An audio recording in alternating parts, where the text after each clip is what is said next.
मान्य सदस्यहरू, अब प्रधानमन्त्रीसँग प्रत्यक्ष प्रश्नोत्तर कार्यक्रम प्रारम्भ हुन्छ। सर्वप्रथम प्रश्नकर्ता मान्य श्री गोकुल प्रसाद बाँसकोटालाई सम्मान्य प्रधानमन्त्रीसँग प्रश्न सोध्न अनुमति दिन्छु।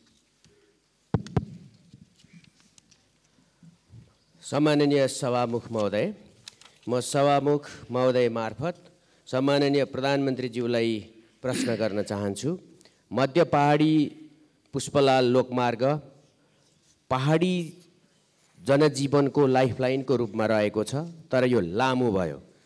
त्यसकारणले यसको पुनर्रेखाङ्कन गरी दूरी छोट्याउनका लागि सुरुङ र भायाडक्ट प्रविधिको समेत प्रयोग गरी आउँदो 5 वर्षभित्र डबल लेनमा यसलाई विस्तार गर्ने योजना सरकारको छ कि छैन, सम्भव छ कि छैन, सरकारको प्रतिबद्धता चाहन्छु। साथै आज ब्रेन ड्रेन नेपाली युवाहरूको भइरहेको छ र पढ्नका निम्ति अरबौं बाहिर गइरहेको छ।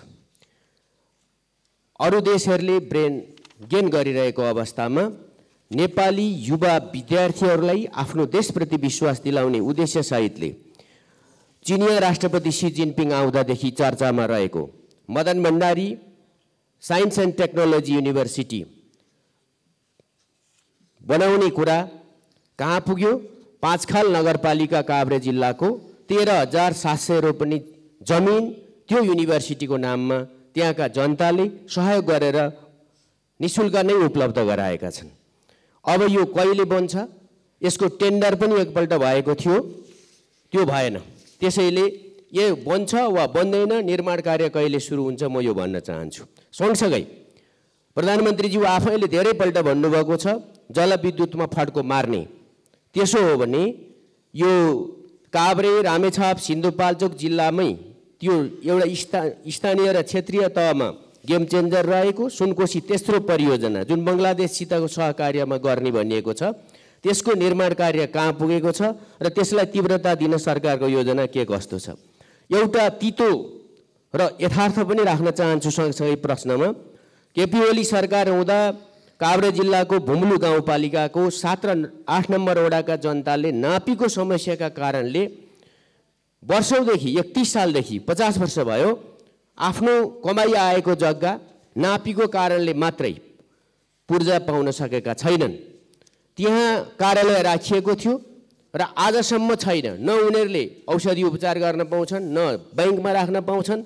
यो समस्या त्यो कार्यालय उठाउने काम पनि अघिल्लो सरकारले गर्यो।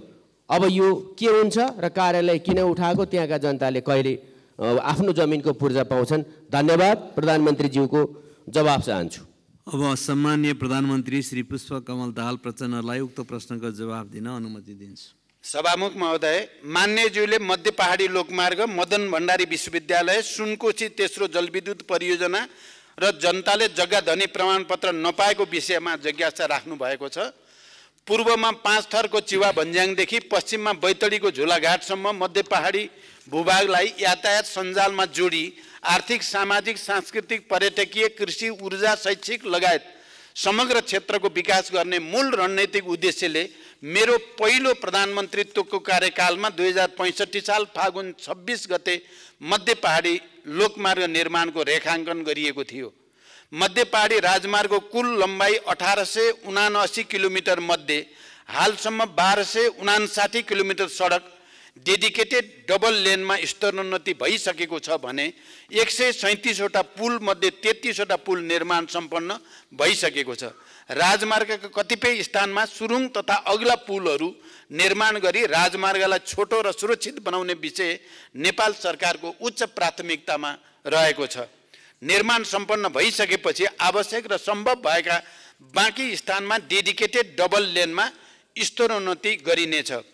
मदन भण्डारी विज्ञान तथा प्रविधि विश्वविद्यालयको 2टा भवन मकवानपुरको चितलाङमा निर्माण भएको र पाँचखाल नगरपालिकामा विश्वविद्यालय अनुदान आयोगको सिफारिस समेतका आधारमा मित्र राष्ट्र चीन सरकारको सहयोगमा संरचना निर्माणका लागि प्रक्रिया अघि बढाइसकिएको जानकारी मान्य सदस्यलाई गराउन चाहन्छु। सुनकोशी तेस्रो जलविद्युत आयोजना संयुक्त रूपमा कार्यान्वयनका लागि नेपालका तर्फबाट नेपाल विद्युत प्राधिकरण तथा बङ्गलादेशका तर्फबाट बङ्गलादेश पावर डेभलपमेन्ट बोर्डलाई लाइन एजेन्सी तोकिएको छ। दुई देशबीचको सचिव स्तरीय बैठकको निर्णय अनुसार संयुक्त लगानीको कम्पनी स्थापना गर्ने प्रक्रिया अघि बढिसकेको छ। आयोजनाको अध्ययन प्रतिवेदन, डिजाइन तथा ड्राइङ सम्बन्धी कागजातहरू बङ्गलादेश पक्षलाई उपलब्ध गराइएको छ। काभ्रे जिल्लाको भुम्लु गाउँपालिकाको वडा नम्बर 7 र 8 का जनताले नापीको समस्याका कारणले 50 वर्षदेखि जग्गा धनी प्रमाणपत्र पाउन नसकेको विषयमा म जानकार छु। त्यस क्षेत्रमा 2032-33 सालतिर नापी हुँदा फिल्ड बुकमा 90% दर्ता भइसक्दा पनि सीमाना विवाद लगायतका कारणले स्थानीयबाट विरोध हुँदा प्रमाणपत्र दिने काम हुन सकेको थिएन। पछिल्लो समयमा यातायात पूर्वाधार निर्माण, अनौपचारिक रूपमा जग्गाको स्वामित्व हस्तान्तरण लगायतका कारणले साबिकमा नाप जाँच हुँदा र अहिलेको अवस्थामा फरक हुन आएको कारण दर्तामा समस्या देखिएको छ। तयार भएका जग्गा धनी प्रमाणपत्र वितरण गर्न तथा बाँकी काम शीघ्र सम्पन्न गर्न निर्देशन दिइसकेको सम्मानित सदनलाई जानकारी गराउन चाहन्छु। धन्यवाद। अब प्रश्नकर्ता मान्य श्री चन्द्रबहादुर विश्वकर्मा। सम्माननीय सभामुख महोदय मार्फत म सम्माननीय प्रधानमन्त्रीज्यूसँग प्रश्न गर्न चाहन्छु। मैले दुईवटा प्रश्न राखेको छु, एउटा भौतिक पूर्वाधारसँग सम्बन्धित, एउटा सामाजिक रूपान्तरणसँग सम्बन्धित। प्रश्न नम्बर 1 मा छ 2074 सालदेखि 2078 सालसम्म सम्पन्न हुने गरी सम्झौता भएको रापती राजमार्ग अन्तर्गत रुकुम पश्चिम खण्ड पितिबाङ खोला सडक पुल 2077 सालमा सम्पन्न हुने गरी जाजरकोट नलघाट नगरपालिका 10 रक्दा र रुकुम पश्चिम 8 नगरपालिका 3 खदी जोड्ने सडक पुल 2069 देखि 2072 सालसम्म सम्पन्न हुने गरी सम्झौता भएको मध्य पहाडी लोकमार्ग अन्तर्गत जाजरकोट र रुकुम पश्चिम जोड्ने भेरी नदी सडकको पुल नबन्दा जनताले दुःख त पाइरहेकै छन्। आशाको छटपटी त छ नै, उल्टै ठेकेदारहरूले मजदुरको ज्याला, होटेलको र दोकानको रासनको रकम समेत नदिई बेपत्ता समेत भई जनतालाई थप पीडा थपिएको अवस्था छ सभामुख महोदय। र यी निर्माण कार्यहरू समयमा सम्पन्न नभई अल्पत्र हुनुमा के कति कारण हो? यसमा सरकार किन मौन रहेको छ र यसको निर्माण कहिलेसम्म हुन्छ, यसको स्पष्ट जवाबमा पाउन चाहन्छु। अरू कुरा, चौरजारी नगरपालिका अन्तर्गत चौरजारीमा जुन हवाई उडान 2075 सालदेखि बन्द भइरहेको छ, त्यहाँ भौतिक पूर्वाधारको हिसाबबाट सम्पन्न छ, सुरक्षाको हिसाबबाट सम्पन्न छ र त्यहाँ एउटा प्यासेन्जरको हिसाबबाट पनि आवश्यक छ, तर त्यो अहिलेसम्म सञ्चालन हुन नसक्ने कारण के हो? यसको जवाबमा पाउन चाहन्छु मन्त्रीज्यूबाट, प्रधानमन्त्रीज्यूबाट। त्यस्तै प्रकारले 2 नम्बर प्रश्न छ कि उपेक्षित दलित वर्ग उत्थान विकास समिति, वादी विकास समिति र पिछडा वर्ग उत्थान विकास समिति 2075 सालदेखि सरकारले कोमामा राखेको छ। यी विकास समितिले नेतृत्व गर्ने समुदायको विकास, अन्य समुदाय सरह विकास भएकोले अब यी संस्थाहरू आवश्यक नभएको ठहर गरी कोमामा राखेको हो कि वा लोकतन्त्रले जन्माएका संस्थाहरूलाई गणतन्त्रले उखेल्नुपर्ने बाध्यता हो? यो स्पष्ट जानकारीको लागि म अनुरोध गर्छु। धन्यवाद। सम्माननीय प्रधानमन्त्री। सम्माननीय सभामुख महोदय, जाजरकोट र रुकुम पश्चिम जोड्ने भेरी नदी पुल विक्रम सम्वत 2069 मा सम्झौता भई निर्माण सुरु भएकोमा विभिन्न कारणवश निर्माण व्यवसायले कार्य अधुरो छाडेकोले यही आर्थिक वर्षमा ठेक्का अन्त्य गरी नयाँ ठेक्का आह्वान गरिएको, तर कुनै पनि निर्माण व्यवसायको प्राविधिक प्रस्ताव स्वीकृत नभएकोले ठेक्का कार्य अगाडि बढाउन नसकिएको हो। यसमा यही चैत्र महिनाभित्र अर्को ठेक्काको सूचना प्रकाशित गर्ने गरी तयारी भइरहेको म जानकारी गराउन चाहन्छु। पितिबाङ खोला पुल समयमा नै निर्माण नगरिएपछि ठेक्का तोड्न सूचना जारी गरिएकोमा सम्बन्धित निर्माण व्यवसायी सम्पर्कमा आएको र काम सम्पन्न गर्ने प्रतिबद्धता व्यक्त गरेको जानकारी पनि म मान्य सदस्यलाई गराउन चाहन्छु। रुकुम पश्चिमको चौरजारी विमानस्थल सुचारू गर्न आवश्यक प्रबन्ध गरी सञ्चालन गर्ने व्यवस्था मिलाउन सरकार प्रयत्नशील रहेको जानकारी पनि म गराउन चाहन्छु। मान्यज्यूले उल्लेख गर्नुभएका उपेक्षित उत्पीडित दलित वर्ग उत्थान विकास समिति, वादी विकास समिति र पिछडा वर्ग उत्थान विकास समितिका समस्याहरूको बारेमा सरकार जानकार छ। सामाजिक, सांस्कृतिक, राजनीतिक तथा आर्थिक रूपमा ऐतिहासिक विभेदमा परेका दलित लगायतका समुदायको संविधान प्रदत्त अधिकारको रक्षा गर्ने विषयलाई अत्यन्त गम्भीरताको साथ सरकारले लिएको छ। दलित क्षेत्रमा क्रियाशील नागरिक सङ्घ संस्था, नागरिक अगुवा तथा राष्ट्रिय दलित आयोग लगायतका निकायसँगको परामर्शमा दलित विकास प्राधिकरण स्थापना गर्न सरकारले पहल गर्ने विषयमा यसअघि नै मैले सम्मानित सदनलाई जानकारी गराएको स्मरण गराउन चाहन्छु। धन्यवाद। अब प्रश्नकर्ता मान्य सदस्य श्री गंगा प्रसाद यादव।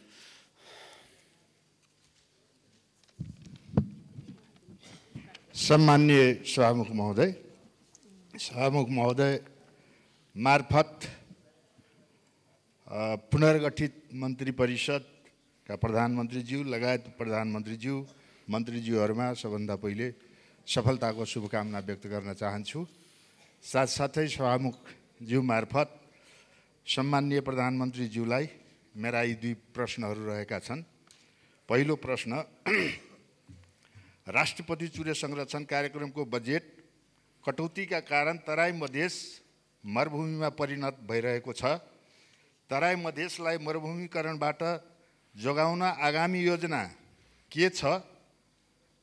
तराई मधेस समृद्धि कार्यक्रम तथा सघन शहरी कार्यक्रममा रकम घटाइएको छ। हुलाकी सडक लगायत तराई मधेस विकासका आयोजनाहरूमा बजेट कटौती गरी तराई मधेसको विकासमा सरकार उदासीन देखिएको हो। दोस्रो प्रश्न, प्रधानमन्त्रीज्यू, मधेसको मूल समस्या दहेज, विभेद, सुशासन, विकास निर्माणमा राज्यबाट हुँदै आएको असमानता, शिक्षा स्वास्थ्यमा व्यापारीकरण, विभिन्न क्षेत्रमा रहेको सिन्डिकेटलाई हटाउन तेस्रो पटक प्रधानमन्त्री भइरहँदा भुइँ मान्छेको मुक्तिको लागि लामो सङ्घर्ष गर्नुभएको तपाईबाट दुई पटक प्रधानमन्त्री हुँदा केही परिवर्तन हुन नसकेको अवस्थामा अब परिवर्तनको आशा गर्ने तपाईसँग के कस्ता नीति र कार्यक्रम छन्? जनताले बुझ्ने भाषामा बताइदिनुहुन्छ कि? धन्यवाद। सम्माननीय प्रधानमन्त्री। सभामुख महोदय, चुरे तराई मधेसको संरक्षण तथा व्यवस्थापन एवं मरुभूमिकरण नियन्त्रणका लागि 2071 सालमा राष्ट्रपति चुरे तराई मधेस संरक्षण विकास समिति गठन गरी राष्ट्रिय गौरवको आयोजनाको रूपमा सञ्चालन भइरहेको तथ्य सबैलाई अवगत नै छ। यस कार्यक्रमलाई अझै प्रभावकारी बनाउन चुरे संरक्षण तथा व्यवस्थापन गुरु योजना परिमार्जन भई स्वीकृतिको प्रक्रियामा रहेको तथ्य पनि सबैलाई जानकारी नै छ। आवश्यकता र प्राथमिकताको आधारमा तिनै तहका सरकारका चालु आर्थिक वर्षको बजेट नघट्ने गरी सम्बोधन गर्न नीतिगत व्यवस्था गरिएको जानकारी पनि म यस सम्मानित सदनलाई गराउन चाहन्छु। यसका साथै चुरे क्षेत्रको संरक्षण र व्यवस्थापनमा जलवायु वित्त परिचालन गरी सञ्चालन भइरहेको चुरे उत्थानशीलता आयोजनालाई अझै सशक्त बनाइनेछ। चुरे क्षेत्रमा 1 करोड बाँस रोपणका लागि अन्तर्राष्ट्रिय विकास साझेदारसँग समन्वय गरी विस्तृत प्रस्ताव तयारीको चरणमा छ। चुरे तराई मधेस क्षेत्रको संरक्षण मार्फत तराई मधेसको मरुभूमिकरण हुनबाट रोक्न चुरेको माथिल्लो तटीय क्षेत्रमा संरक्षण गतिविधिलाई प्राथमिकता दिने गरी कार्य भइरहेको छ। चुरे क्षेत्रबाट गिटी बालुवाको उत्खननलाई व्यवस्थित गर्न एवं चुरे संरक्षणका लागि एकीकृत ऐन तर्जुमा गर्न मन्त्री परिषदबाट सैद्धान्तिक सहमति प्रदान भइसकेको कुरा पनि म जानकारी गराउन चाहन्छु। काठमाडौँ तराई मधेस द्रुत मार्ग प्रमुख प्राथमिकताका साथ निर्माण भइरहेको मान्य सदस्यहरूलाई अवगत नै छ। भौतिक पूर्वाधार तथा यातायात मन्त्रालय अन्तर्गत तराई मधेसको विकासका लागि नेपाल भारत सीमा वारपार रेल, पूर्व पश्चिम राजमार्गदेखि सीमा सहरहरूसम्म 6 लेन सडक निर्माण, पूर्व पश्चिम र उत्तर दक्षिण तथा हुलाकी राजमार्ग लगायतका विकास आयोजनाहरू सञ्चालन भइरहेका छन्। हुलाकी राजमार्गको निर्माणमा स्रोत साधनको अभाव हुन नदिई यस राजमार्गको बाँकी पुल तथा सडक खण्डको निर्माण सम्पन्न गर्न सरकार प्रतिबद्ध छ। मधेसका जनताले भोग्नु परेका समस्याका बारेमा सरकार गम्भीर छ। सरकारले मधेसका जनतालाई सामाजिक न्यायको प्रत्याभूति दिन मिटर ब्याज लगायतका सामन्ती शोषणका कैयन जालोहरू भत्काउँदै गएको यहाँहरूलाई अवगत नै छ। दहेज, सामाजिक विभेद लगायतका कैयौँ शोषणका स्वरूपहरू अन्त्य गरी मधेसी जनतालाई न्याय दिन, शिक्षा स्वास्थ्यमा पहुँच कायम गर्न तथा रोजगारी र जीविकोपार्जन सुनिश्चित गर्न सरकार प्रतिबद्ध रहेको छ। आगामी नीति कार्यक्रम तथा बजेटमा यी विषयहरूलाई प्राथमिकताका साथ सम्बोधन गरिने जानकारी पनि दिन चाहन्छु। धन्यवाद। अब प्रश्नकर्ता माननीय सदस्य श्री चन्दा कार्की भण्डारी। हुन त मैले सोध्न पर्ने प्रश्नको क्वेसन चाहिँ पहिले नै आउट भइसकेको छ। सम्मान्य प्रधानमन्त्रीज्यूलाई मैले प्रश्न सोध्नका लागि मात्रै मैले सोधेको होइन। प्रधानमन्त्रीज्यू, यहाँको ध्यानाकर्षण भएपछि यो कामले पक्कै पनि गति लिन्छ र चाहेमा फत्ते पनि हुन्छ भन्ने विश्वासले मात्रै मैले यो प्रश्न राखेको हुँ। र स्वास्थ्य सबैको लागि सबैभन्दा महत्त्वपूर्ण कुरा हो भनेर म भन्दै आएको छु, कराउँदै आएको छु। तर बुझ्नेलाई यो कुरा गहिरो छ, नबुझ्नेलाई मैले बुझाउन धेरै समय लाग्छ। प्रधानमन्त्रीज्यू, संविधानको धारा 35ले स्वास्थ्यलाई मौलिक हकको अन्तर्गत राखेको छ र यो मौलिक हकको प्रत्याभूति आम नागरिकलाई गराउने सबैभन्दा उपयुक्त माध्यम स्वास्थ्य बिमा कार्यक्रम नै हो भन्ने कुरामा दुई मत छैन।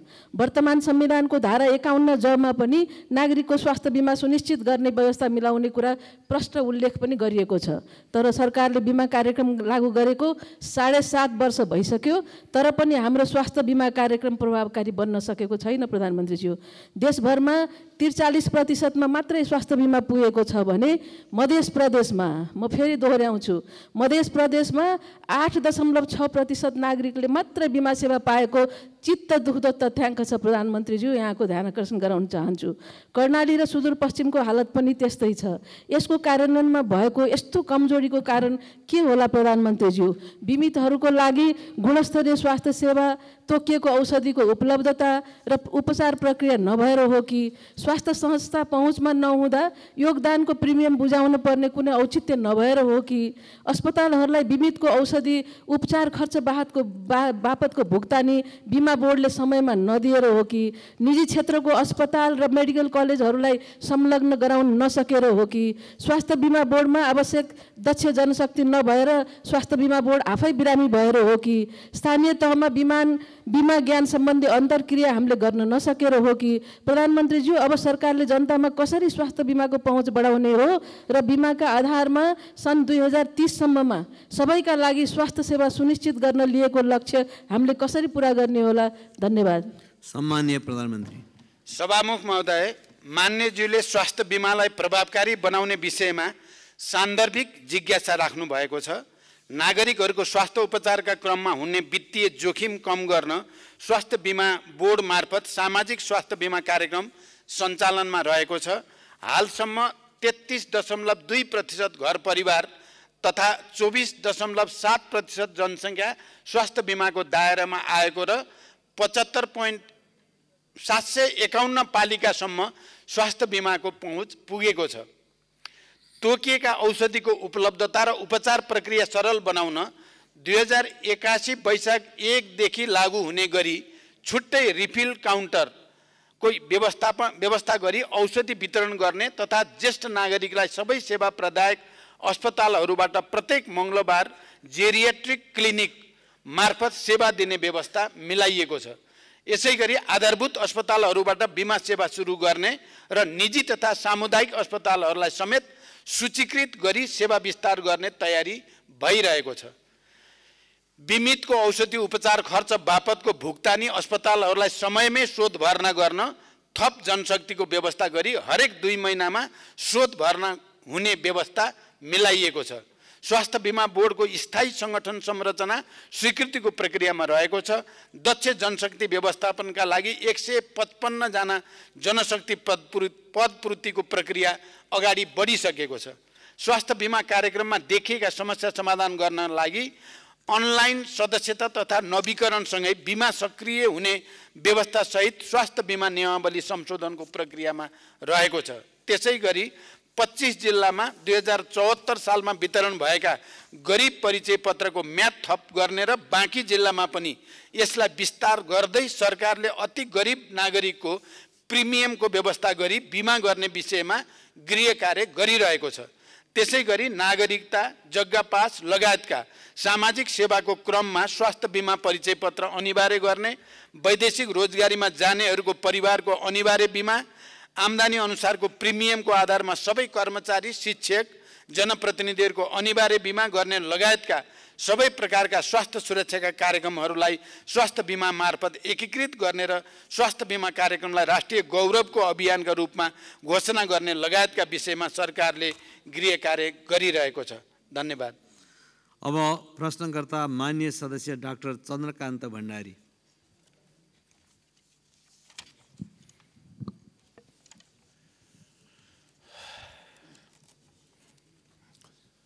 सम्मानीय सभामुख महोदय, सभामुखजी मार्फत सम्मानीय प्रधानमन्त्रीज्यूलाई म केही प्रश्नहरू राख्न चाहन्छु, साथै जिज्ञासा पनि। सम्मानीय प्रधानमन्त्रीज्यू, देशमा आमूल परिवर्तन गरी नयाँ नेपाल बनाउने अभियानका साथ पिछा 2051 सालदेखि देशमा तपाईले नेतृत्व गरेको नयाँ नेपालको अभियानमा त्यो द्वन्द्वमा धेरै मानिसहरूले ज्यान गुमाए, अङ्गभङ्ग भए। यसैलाई आधार मानेर हामीले संविधान बनायौँ। संविधान मात्र होइन, हामीले द्वन्द्वको व्यवस्थापन गर्यौँ। त्यो व्यवस्थापन विश्वको उदाहरण पनि बनेको छ। त्यो अभियानले मुलुकलाई आमूल परिवर्तन गर्नुपर्ने हो, आर्थिक सामाजिक रूपले। र तपाईलाई जनताले धेरै आशा पनि गरेका थिए।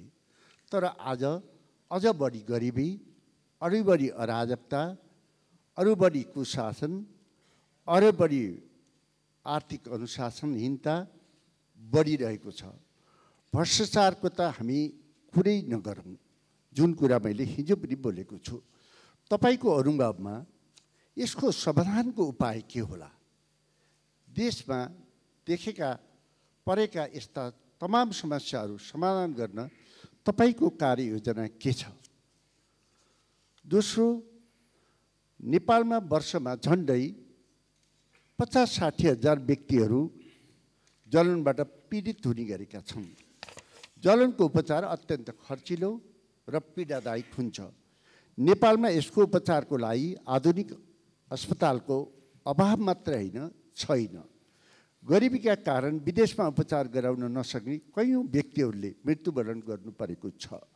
जलनको उपचारका लागि अस्पताल निर्माण गर्न नेपाल सरकारले 2079 फाउनमा निर्णय पनि गरेको थियो। यसको लागि हामीसित जग्गा पनि छ, हामीसित पैसा पनि छ नेपाल ट्रस्टमा, जसको कानुनी व्यवस्था गरिएको छ। तसर्थ हालसम्म कार्यान्वयन हुन सकेको छैन। यो निर्णयलाई कार्यान्वयन गर्न जलवन अस्पताल निर्माणका लागि कहिले प्रधानमन्त्रीबाट शिलान्यास हुन सक्छ, यो जानकारी चाहन्छौँ। साथै प्रधानमन्त्रीजी, म ध्यान आकर्षण गराउन चाहन्छु, निर्वाचन क्षेत्र सडकहरू छन् हाम्रा छन्, जो अहिले पिचको निम्ति तयार भएर बसेका छन्। यदि हामीले अहिले बजेटहरू छुट्यायौँ, 15-20 करोड छुट्यायौँ भने हामी काम गर्न सक्छौँ। होइन भने सरकारको अरबौँ लस हुन सक्छ। यसपट्टि म ध्यान आकर्षण गर्न चाहन्छु। धन्यवाद। सम्मानीय प्रधानमन्त्री। सभामुख महोदय, मान्यज्यूले अत्यन्त संवेदनशील र महत्त्वपूर्ण प्रश्न गर्नुभएको छ। मैले यस सम्मानित सदन समक्ष विश्वासको मत लिने क्रममा समेत यसबारेमा आफ्ना धारणाहरू राखिसकेको छु। मेरो नेतृत्वको सरकारको मुख्य कार्यभार र प्राथमिकता नै सामाजिक न्यायको प्रत्याभूति गर्दै सुशासन कायम गर्ने र समृद्ध नेपालको निर्माण गर्ने र संविधानले परिकल्पना गरे अनुसार समाजवाद उन्मुख व्यवस्था निर्माणको आधार तयार पार्ने नै हो।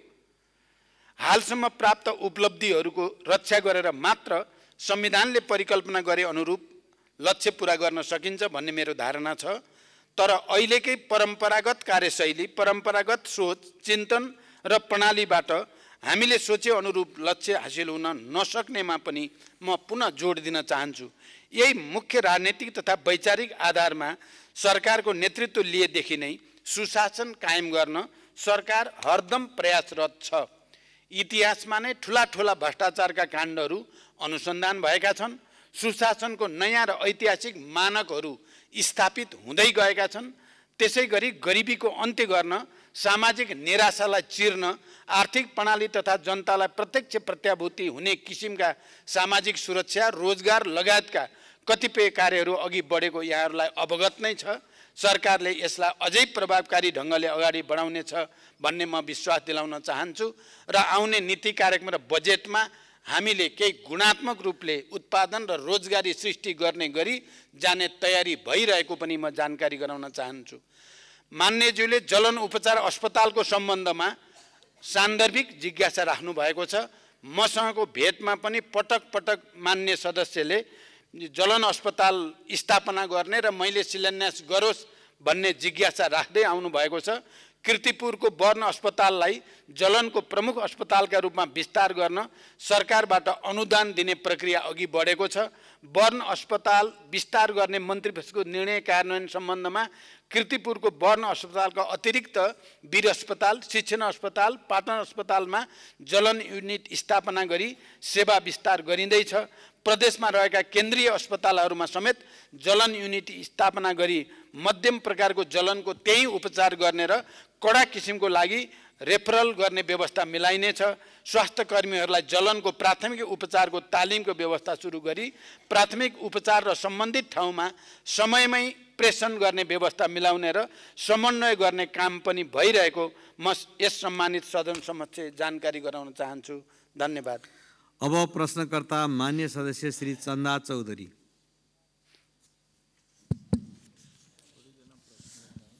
सम्मानीय सभामुख मार्फत सम्मानीय प्रधानमन्त्रीज्यूलाई मेरो प्रश्न। सम्मानीय सभामुख महोदय, सन् 2016 चिनिया एक्जिम ब्याङ्कसँग 22 अर्ब ऋण लिएर बनाइएको पोखरा अन्तर्राष्ट्रिय विमानस्थलको अहिलेसम्म ऋण 28 अर्बभन्दा बढी पुगिसकेको छ। अबको 13 वर्षमा चिनिया ब्याङ्कलाई सबै सावा ब्याज तिर्न भनी शर्त राखिएको उक्त विमानस्थल बनाउन मात्र हाम्रो आन्तरिक स्रोतबाट जग्गा अधिग्रहणको लागि 9 अर्बभन्दा बढी खर्च भएको छ। यसरी ऋणसहित लगभग 32-33 अर्बमा बनेको अन्तर्राष्ट्रिय विमानस्थल उद्घाटन भएको 14 महिनासम्म पनि कुनै अन्तर्राष्ट्रिय व्यावसायिक उडान नहुनु भनेको कतै यो संरचना हाम्रो लागि ऋण पासो त बनिरहेको छैन।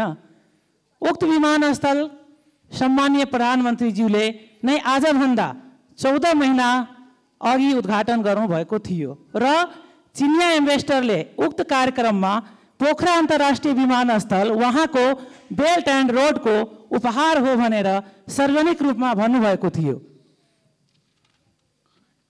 1 वर्ष बित्दा चिनिया ब्याङ्कलाई नै तिर्नुपर्ने सावा ब्याज बढेर हामीले धान्न नसक्ने परियोजनालाई चीनले नै आफ्नो उपहार भन्ने र भन्नु अर्थतन्त्रले धान्नै नसक्ने परियोजनाहरू सञ्चालन गर्नु हो। सम्मानीय प्रधानमन्त्रीज्यू, 1 वर्षमा 4 वटा चार्टर फ्लाइट र त्यहीबाट फर्किँदा एउटा व्यावसायिक उडान भनेर पोखरा अन्तर्राष्ट्रिय विमानस्थलले उडान उक्त 30 अर्बभन्दा बढी ऋण अबको 13 वर्षमा कसरी तिर्न सक्छ? सम्मानीय सभामुखजी मार्फत सम्मानीय प्रधानमन्त्रीजीलाई मेरो यो क्वेसन, उक्त विमानस्थलले सो ऋण आफै तिर्न सक्ने गरी सक्षम बनाउनको लागि सम्मानीय प्रधानमन्त्रीजीको अहिलेको योजना के होला भनेर सम्मानित सदन र जनतालाई जानकारी गराइदिन हुनको लागि हार्दिक अनुरोध गर्दछु। धन्यवाद। जय नेपाल। सम्माननीय प्रधानमन्त्री। सभामुख महोदय, पोखरा विमानस्थलबाट अन्तर्राष्ट्रिय उडान सञ्चालन तथा व्यवस्थापनका लागि सार्वजनिक निजी साझेदारीको आधार तयार गर्न समिति गठन भई कार्य भइरहेको जानकारी गराउन चाहन्छु। समितिको प्रतिवेदनका आधारमा विमानस्थल सञ्चालन तथा अन्तर्राष्ट्रिय उडानका बारेमा आवश्यक व्यवस्था मिलाइनेछ। पोखरा अन्तर्राष्ट्रिय विमानस्थल निर्माणका लागि लिएको ऋणलाई अनुदानका रूपमा रूपान्तरण गर्न कूटनीतिक पहल सुरु गरिएको छ। यससँग जोडिएका वित्तीय व्यवस्थापनका विषयमा आवश्यक समन्वय गरिनेछ। पोखरालाई पर्यटकीय राजधानी घोषणा गरिएसँगै यस विमानस्थलबाट देशका विभिन्न क्षेत्रमा क्षेत्रीय विमानस्थल र अन्य विमानस्थल समेत हवाई सेवा सञ्चालन गरी आन्तरिक पर्यटनको विकास गर्ने कार्य सरकारको प्राथमिकतामा रहेको छ। हालै भएको मेरो चीन भ्रमणका सन्दर्भमा चीनका विभिन्न सहरहरूबाट अन्तर्राष्ट्रिय उडान सिधै पोखरा अन्तर्राष्ट्रिय विमानस्थलमा ल्याउनको लागि छलफल र एउटा सैद्धान्तिक सहमति भएको छ। मलाई विश्वास छ छिटै त्यस्ता अन्तर्राष्ट्रिय उडानहरू पोखरा अन्तर्राष्ट्रिय विमानस्थलमा आउनेछन् र यो समस्याको समाधान हुनेछ। धन्यवाद। अब प्रश्नकर्ता मान्य सदस्य श्री छिरिङ डमडुल लामा भोटे।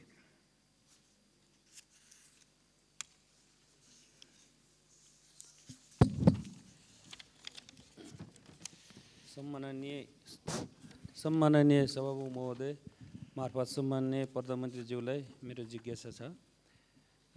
21औं शताब्दीमा पनि नेपाली राजनीतिमा अब यहाँ परिवर्तन पटक पटक परिवर्तन हुँदा पनि हालसम्म हिमाली जिल्ला हुम्लालाई राष्ट्रिय सडक सञ्जाल र राष्ट्रिय प्रसारण लाइनसम्म नजोडिनु विडम्बना हो। अब हुम्लामा सडक र विद्युत कहिले जोडिन्छ?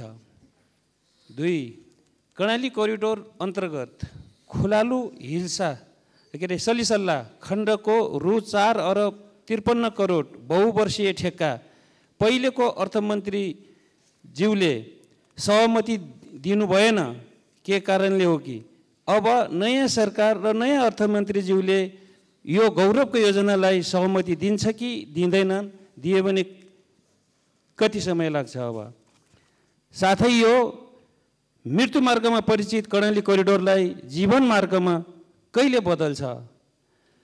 हुम्लाको विकास, सिङ्गो हिमाली क्षेत्रको विकास गणतन्त्र नेपालको प्रथम प्रधानमन्त्री र हाल तेस्रो पटकसम्म देशको नेतृत्व भएको बेला हाम्रो पालामा र राम्रो विकास नगरे कसले गर्छ?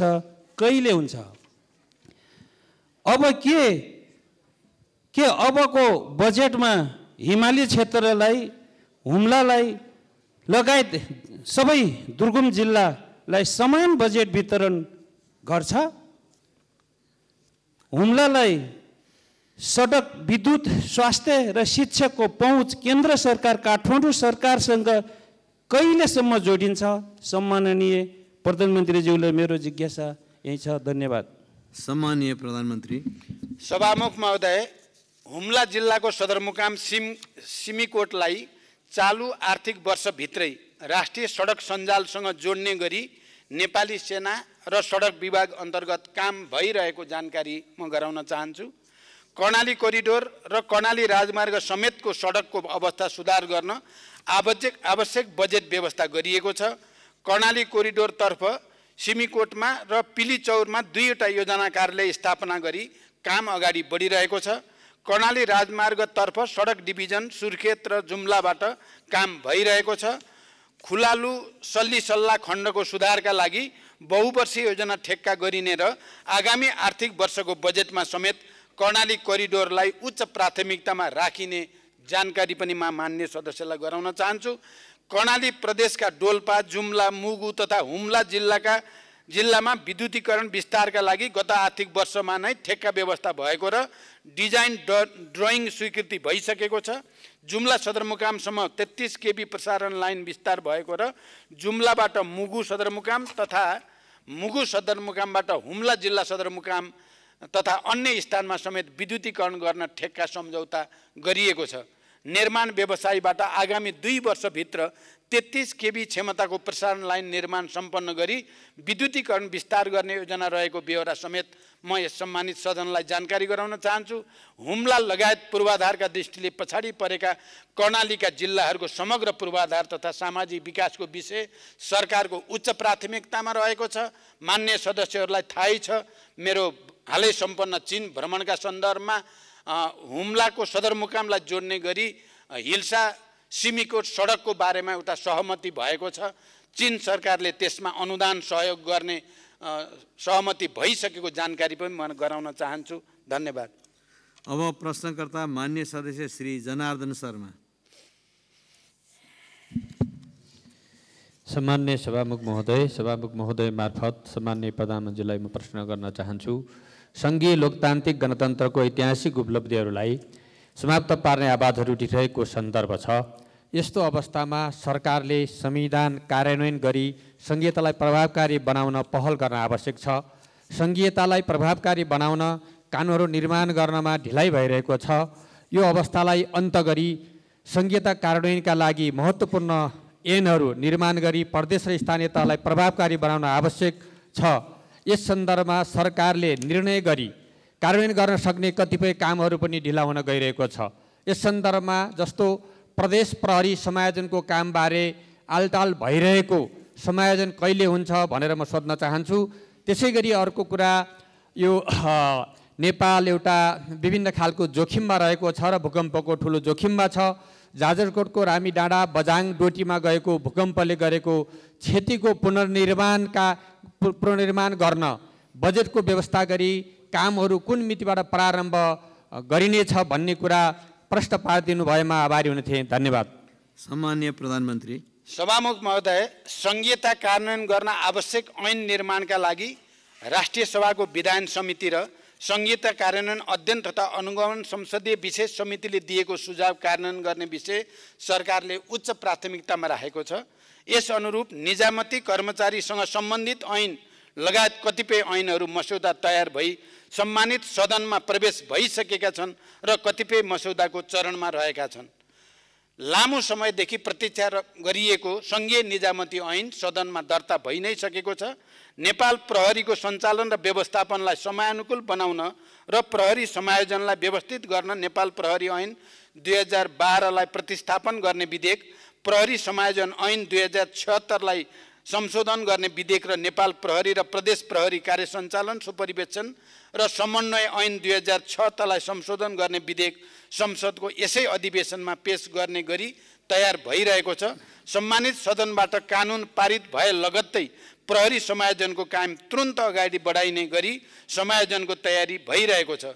जाजरकोट बझाङ डोटीमा भूकम्प पछिको पुनर्निर्माणका सन्दर्भमा विपद प्रभावित निजी आवास प्रबलीकरण, पुनर्निर्माण तथा पुनर्स्थापना अनुदान कार्यविधि 2080 का आधारमा भूकम्पबाट क्षतिग्रस्त संरचनाको पुनर्निर्माणको कार्यलाई दिने विषय सरकारको उच्च प्राथमिकता छ र यो कार्य शीघ्र प्रारम्भ गरिने जानकारी पनि म मान्य सदस्यलाई गराउन चाहन्छु। धन्यवाद।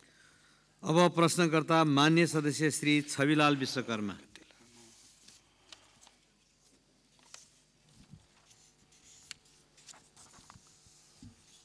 सम्माननीय सभामुख महोदय, मैले प्रतिनिधित्व गर्ने रूपन्देही निर्वाचन क्षेत्र नम्बर 1 समेतका नेपाली जनताका तर्फबाट यो सम्मानित सदनमा सम्माननीय प्रधानमन्त्रीज्यूबाट निम्न प्रश्नहरूको जवाब चाहन्छु। आज पनि यो देशमा लाखौँ लाख जनता भूमिहीन, सुकुम्बासी र अव्यवस्थित बसोबासी छन्। देशको संविधानले मौलिक हकमा नै यिनको अधिकारलाई सुनिश्चित गरेको छ। भूमिहीन दलितको हकमा सोको कार्यान्वयन गर्न कानुन समेत बनिसकेको छ। कानुनमा 3 वर्षभित्र जग्गा उपलब्ध गराउने भनिएको छ। त्यो 3 वर्ष कहिले आउँछ प्रधानमन्त्रीज्यू? यस प्रकार वर्षौँ वर्ष जमिन भोग चलन गरेका तर आफ्नो नाममा केही नभएका राष्ट्रिय आवास कम्पनीको आलटालले पीडित यी अव्यवस्थित बसोबासीको समस्या कहिले सम्बोधन हुन्छ? पुस्ता दर पुस्ता सुकुम्बासी हुन बाध्य यी जनतालाई लाल पूर्जा चाहियो, आश्वासन अब चाहिएन, पुग्यो। हामी भन्दैछौँ व्यवस्था बदल्यौँ, अब जनताको अवस्था बदल्छौँ। यो संविधानको मुख्य विशेषता भनेको संघीयता, लोकतन्त्र, गणतन्त्र, समानुपातिक समावेशिता र धर्मनिरपेक्षता हुन्। यसमा कुनै दुविधा छैन। तर समाजको संरचनामा पिँधमा रहेका लगभग 14% दलित जनताको प्रतिनिधित्व हामीले कता खोज्ने हो? संविधानको कार्यान्वयन कसले गर्ने हो? स्वयं प्रधानमन्त्रीज्यूको नेतृत्वमा रहेको मन्त्री परिषदको संरचनामा यी तस्बिर किन परेनन्? प्रदेश सरकारदेखि राज्यका सबैजसो नीति निर्माण र कार्यान्वयनका महत्त्वपूर्ण क्षेत्रमा यी पंक्तिहरू किन वञ्चित छन्? देशको संविधान उल्लङ्घन गर्ने अधिकार सम्माननीयज्यूलाई कसले दियो?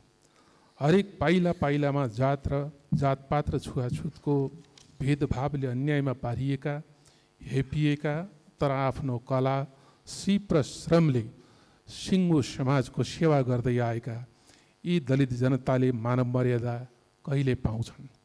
परम्परागत कला र सिपले प्रोत्साहन कहिले पाउँछ? जवाब चाहियो।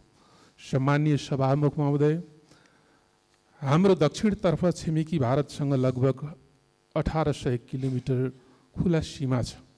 सिमानामा माटोको रक्षा गरेर बसेका नेपाली जनता बिना पोसाकका सिपाही हुन्, रक्षक हुन्, तर ती सताइएका छन्, गरिबीको मारमा तिनै परेका छन्। पारीको पुलिस प्रशासनले अनेक बहानामा दुःख दिएको छ, वारिकाले पनि कम शास्ति दिएका छैनन्। सीमावर्ती जनताको सुरक्षा, विकास पूर्वाधारदेखि तिनको जीवनमा बदलाव ल्याउनका निम्ति सरकारको के योजना छ? महामानव गौतम बुद्धको जन्मस्थल लुम्बिनीको बृहत्तर विकासको गुरु योजनाले कहिले मूर्तता पाउँछ? बुद्ध मावला देवदह र बुद्धकालीन प्राकृतिक सम्पदा रोहिणी नदीको संरक्षण र करिडोर सहितको विकासको पहलमा सरकारले ध्यान नदिँदा बुद्ध जन्मस्थल लुम्बिनीमा आउने विदेशी पर्यटकले त्यस समयको अर्थात् बुद्धकालीन समयको रोहिणी नदी खोज्ने, तर हामीले विद्रूप नदी देखाउनु पर्ने स्थितिको अन्त्य कहिले हुन्छ? सम्माननीयज्यू, हरेक परिवर्तनको लागि योगदान दिने, खास गरी पछिल्लो बेलामा लोकतन्त्र गणतन्त्रको लागि भारत स्थित लाखौं लाख प्रवासी नेपालीले काम सम्पन्न भएपछि कहिल्यै राज्यबाट स्नेह पाएनन्, सम्बोधन पाएनन्, समस्याको सम्बोधन समेत भएन। उनीहरू भन्छन् खोलो तर्यो, लौरो बिर्स्यो। रोजगारीको सिलसिलामा इजरायल पुगेका कञ्चनपुरका विपिन जोशीलाई इजरायली विद्रोही पक्ष हमासले कब्जामा लिई हालसम्म पनि बेपत्ता बनाएको छ। उनको अवस्था के छ? जवाब पाऊँ। धन्यवाद। सम्माननीय प्रधानमन्त्री।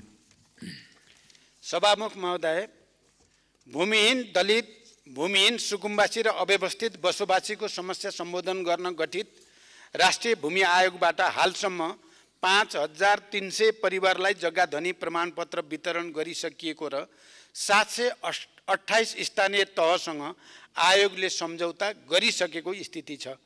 हालसम्म 14,36,400 भन्दा बढी निवेदनहरू सङ्कलन भएकोमा 10,47,122 निवेदन कम्प्युटरमा प्रविष्ट गरिसकिएको छ। आयोगका कार्यहरूलाई प्रभावकारी बनाउन वन ऐन र भूमि सम्बन्धी ऐन संशोधनको प्रक्रिया अगाडि बढाइएको छ र कानुन संशोधनसँगै हालसम्म नाप जाँच र नक्साङ्कन भइसकेका 2,43,561 किता तत्काल उपलब्ध गराउने तयारी आयोगले गरेको जानकारी गराउन चाहन्छु।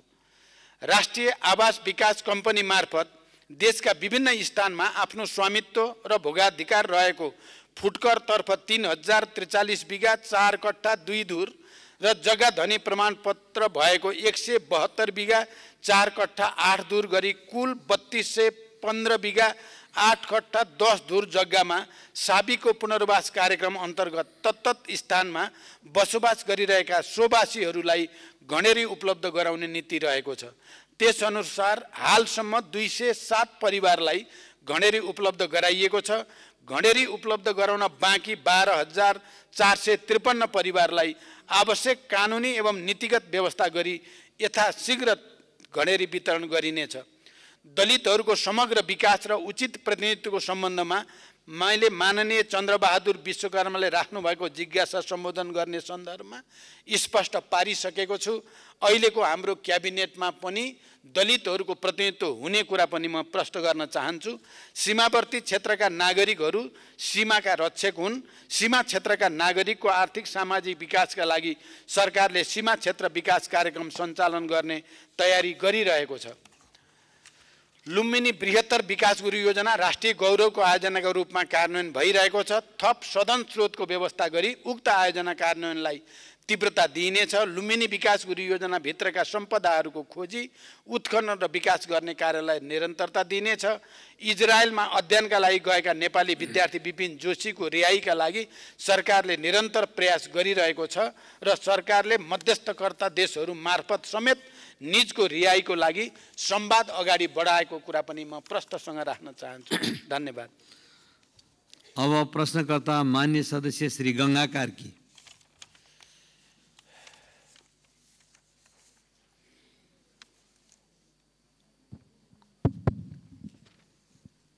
सम्माननीय सभामुखज्यू, सभामुख मार्फत सम्माननीय प्रधानमन्त्रीज्यूलाई मेरा प्रश्न यस प्रकार छन्। ललिता निवास भुटानी शरणार्थी सुनकाण्ड लगायतका फाइल खोलेर अपराधमा संलग्नलाई कारबाहीको दायरामा ल्याएकोमा वर्तमान प्रचण्ड सरकारलाई धन्यवाद दिन चाहन्छु। प्रधानमन्त्रीज्यू, बाँकी भ्रष्टाचारीका फाइलहरू खुल्छन् कि खुल्दैनन्? दुग्ध पदार्थ, माछा, कुखुराको मासुमा आत्मनिर्भर भएको मुलुकमा बिचौलियाको कारणले किसानहरू अत्यन्त मारमा परेका छन्। यसको समुचित व्यवस्थापन गर्न सरकारको योजना के छ? दूध उखु र निर्माण व्यवसायको सरकारले तिर्न बाँकी बक्यौता रकम फर्स्यौट गर्न किन ढिलासुस्ती भएको? दोलखालाई पर्यटकीय जिल्ला घोषणा गर्न सरकारको नीति के छ? दोलखाको खरीढुङ्गा स्थित म्याग्नेसाइट उद्योग कहिलेदेखि सञ्चालन हुन्छ? के दोलखाको फलाक नाका खोल्ने कुरा यो वर्षको नीति तथा कार्यक्रममा पर्छ? तामाकोशी तेस्रो हाइड्रो पावर जलसायुक्त बन्नुपर्छ नत्र बन्न दिँदैनौ भन्ने कुरामा दोलखालीहरू एकमत छन्। सरकारको योजना के छ? धन्यवाद। सम्माननीय प्रधानमन्त्री। सभामुख महोदय, भ्रष्टाचारको छानबिनको सम्बन्धमा मैले यसअघि नै माननीय चन्द्रकान्त भण्डारीको प्रश्नको जवाफ दिने क्रममा सरकारको धारणा राखिसकेको छु। मेरो नेतृत्वको सरकार गठन भएदेखि नै सरकारले भ्रष्टाचार विरुद्ध शून्य सहनशीलताको नीति लिँदै आएको छ र यो नीति निरन्तर जारी रहनेछ।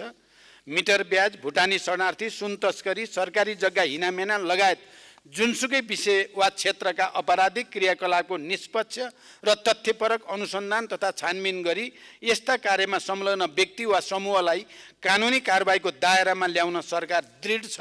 भ्रष्टाचार नियन्त्रण गर्न आवश्यक नीतिगत, कानुनी तथा संस्थागत सुधार गर्ने विषय सरकारको उच्च प्राथमिकतामा रहेको छ।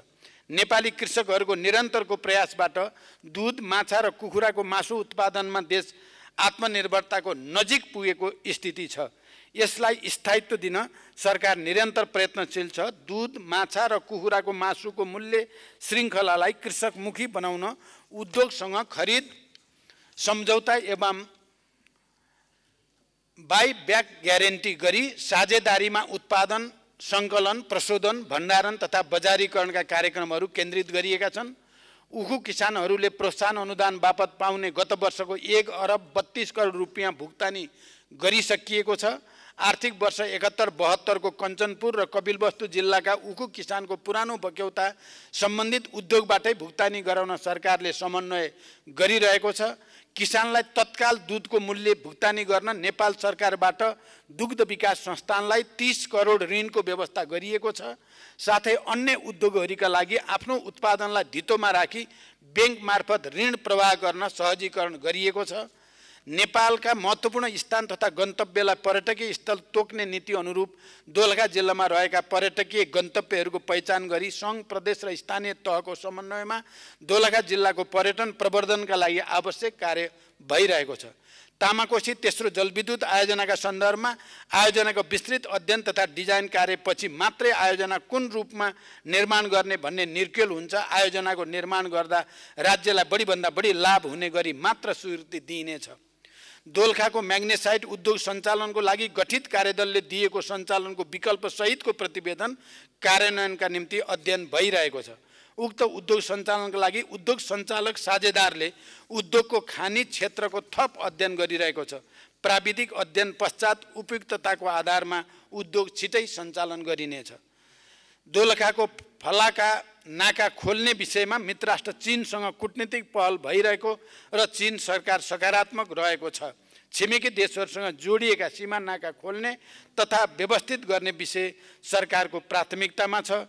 निर्माण व्यवसायको बाँकी रकम भुक्तानी गर्ने विषयमा सम्बन्धित मन्त्रालयको माग बमोजिम आवश्यक रकम निकासा एवं भुक्तानी भइरहेको र बाँकी रकम समेत शीघ्र भुक्तानी दिने व्यवस्था मिलाइएको छ। धन्यवाद। अब प्रश्नकर्ता मान्य सदस्य श्री छिरिङ लामा तामाङ।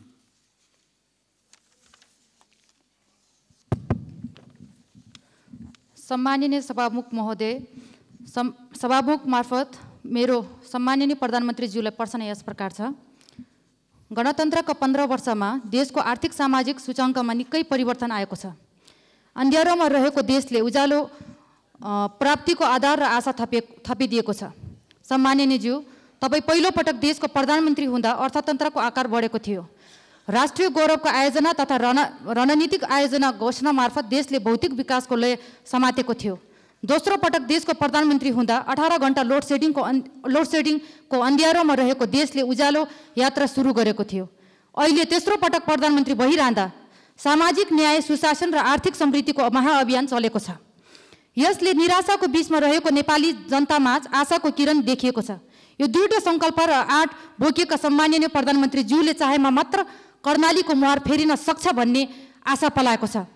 सदियोंदेखि उपेक्षामा रहेको जुम्लालाई अहिले पनि कुनै राष्ट्रिय गौरवको आयोजनाले समेट्दैन। संहितामा कर्णालीको नाममा प्राप्त अधिकार साबिक कर्णालीका जनताले उपभोग गर्न पाइरहेका छैनन्। यो अन्याय र विभेद हटाउन सम्माननीय प्रधानमन्त्रीज्यूको विशेष पहल हुनेमा कर्णालीका जनता आशावादी छन्। कर्णालीको स्रोत साधनको परिचालन गरी मूल्य श्रृङ्खला कायम गरिने भनेर विगतमा नीति तथा कार्यक्रम पनि नआएका होइनन्, तर यसको कार्यान्वयन नभएको अवस्था छ। साबिक कर्णाली जडीबुटीले सम्पन्न छ। त्यहाँ जडीबुटी प्रशोधन केन्द्रको स्थापना गरी रोजगारी सिर्जना गर्ने अवसर छ। जलविद्युतको प्रचुर सम्भावना हुँदाहुँदै जलविद्युतले प्राथमिकता नपाएको तितो यथार्थ छ। 2062-63 देखि सडकले प्राथमिकता पाए तापनि सडकले गुणात्मक फड्को मार्न सकेको छैन। सामाजिक आर्थिक विषयको उठान गर्नुपर्ने बेलामा सडकको मुद्दा उठाउनु परेको छ। यो विडम्बना कहिलेसम्म? त्यसैले जुम्ला र माथिल्लो कर्णालीको मुहार फेर्ने स्याउ तथा सिमी विकास बोर्डको गठन, जडीबुटी सङ्कलन तथा प्रशोधन केन्द्र स्थापना, जुम्लामा रहेको स्वास्थ्य विज्ञान प्रतिष्ठानलाई नेपालकै मेडिकल क्षेत्रको नमुना शैक्षिक संस्था बनाउन आवश्यक बजेट र पूर्वाधार विकास, जुम्ला एयरपोर्टलाई विस्तार कार्यलाई रणनीतिक महत्त्वको रूपमा कहिले अगाडि बढाउनुहुन्छ? गत वर्ष नीति तथा कार्यक्रममा कर्णाली र सुदूरपश्चिममा एयर एम्बुलेन्स स्थापना गर्ने भनिएको थियो। अहिलेसम्म त्यो कार्यक्रम किन कार्यान्वयन भएन? माथिल्लो कर्णालीका शैक्षिक जनशक्ति र राजनीतिक जनशक्तिको संरक्षण र अभिभावकत्व कसरी गर्नुहुन्छ? धन्यवाद। सम्माननीय प्रधानमन्त्री। सभामुख महोदय, कर्णाली प्रदेशको आर्थिक तथा सामाजिक रूपान्तरणका विषयमा सरकार गम्भीर छ। कर्णाली लगायतका प्रदेशहरूलाई समृद्ध बनाउन नै हामीले लामो सङ्घर्ष मार्फत सङ्घीय लोकतान्त्रिक गणतन्त्रको स्थापना गरेका हौँ। यही तथ्यलाई मध्यनजर गरेर गत वर्षको बजेटमा कर्णाली प्रदेशमा तुलनात्मक रूपमा सबभन्दा बढी बजेट विनियोजन भएको तथ्य मान्यज्यूहरूलाई अवगत नै छ।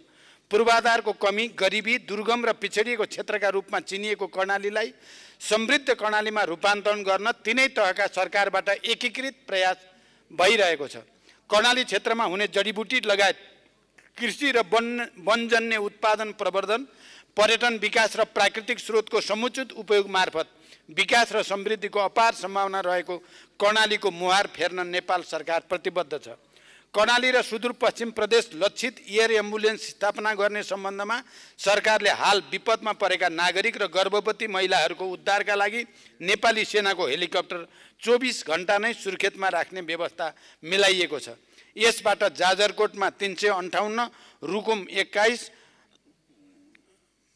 जाजरकोटमा 358, रुकुम 21 जना भूकम्प प्रभावित नागरिकहरूको उद्धार गरिनुको साथै तथा कर्णाली प्रदेशका 221 जना र सुदूरपश्चिम प्रदेशका 107 जना महिलाहरूलाई सेवा प्रदान गरिसकिएको छ। धन्यवाद। अब प्रश्नकर्ता मान्य सदस्य श्री गोमा लाभ सापकोटा।